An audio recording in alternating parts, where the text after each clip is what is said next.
Hey, this is Mr. Smith, and here's how to save and export things in Inkscape. Now, I have this open house flyer that I've designed in Inkscape. I'm ready to save and export it.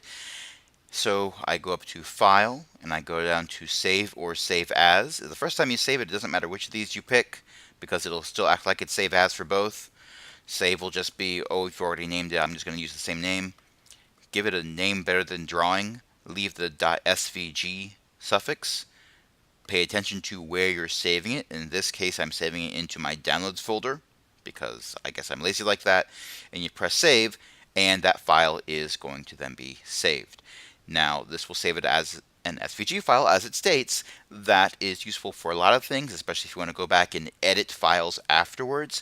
Not so great for a lot of things. So oftentimes you'll have to export it as well as a different kind of image file. And to do that, you go up to File again, and you go down to Export PNG Image. And when you do that, it's going to open up this dialog over here. Now this is kind of tricky, which is the reason why I'm actually making a tutorial on how to export things as opposed to just saying, hey, export this. Here's how this works. Right now, I have an artwork that is much larger than my page border. My page border is this dark line right here.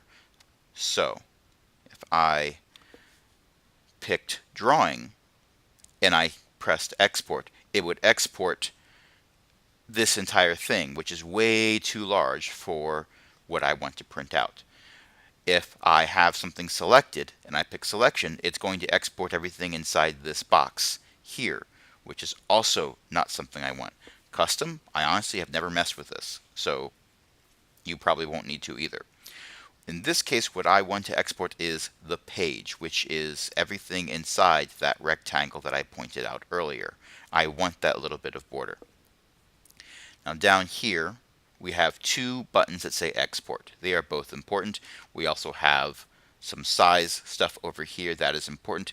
Pay attention to that because it is so easy for these numbers to be too small or too large, and that causes problems later. In this case, I specifically wanted this to be 1280 by 720, so I'm good. I'm going to leave it like that. Export as is how you name what the file is going to be. It doesn't export anything. So I click Export As. I can still tell it where I want to save it. I can say what I want it to be named. In this case, I named it openhouse.png already. And I clicked Save, and nothing happened. Why? Because all I did was say what I wanted to save it as. I didn't actually save it. To save it, I have to press the Export button. And now it's going to do something. Now I've already saved this once, so it's giving me a pop-up. You probably won't see this unless you've saved it once before. So I'm going to press replace, get a little progress bar. You might not see that if your image is quite small. And there we go. All done.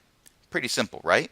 Well, remember, you have two saved files now. One that ends in SVG, one that ends in PNG.